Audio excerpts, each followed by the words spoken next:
Hello, this is iGuitarD2744 here today to talk about iMessaging on iOS 5 for the iPhone, iPod Touch, as well as the iPad.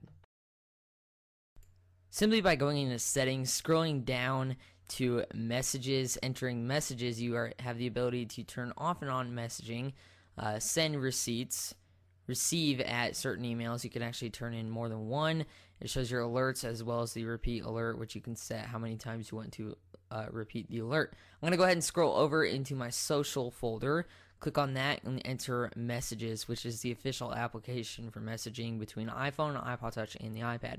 Now, this is a completely free service, and as you guys can see, here's beta by iPhone, and I'm going to go ahead and ask him a little question.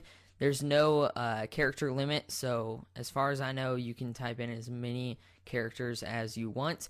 They have a little photo button next to that in which you can send photos, videos, maps, locations, as well as contacts, which is pretty cool.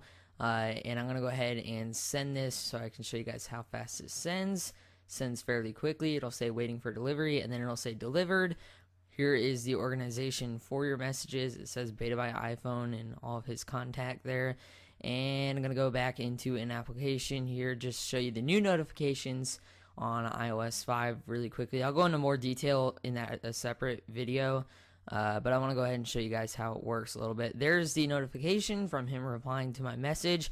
I'm going to go ahead and click on it. Nice little animation.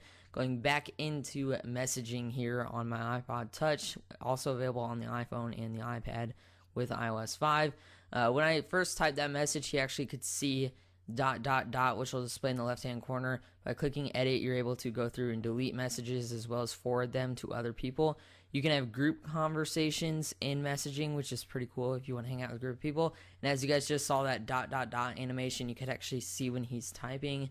And they have an option in settings where you can actually see when one has read your message, which is pretty cool. So I'm going to put that's awesome, blah, blah, blah. And I'm going to go ahead and click send. As you guys can see, like I said, sends fairly quickly. And that's basically messaging. Going back into the organization menu, you can have more than one person in more than one group in which you can do that. It is still in iOS 5, so as you guys can see, I just had that error. You have the option there to delete that contact that you are texting. And as you guys can see right there, the ... animation is there. Like I said, you can also send photos, videos, maps, locations, as well as contacts and all that stuff. I'm going to go ahead and exit out of messages here. And that's basically what messaging is for the iPhone, iPod Touch, and iPad, newly encrypted with iOS 5.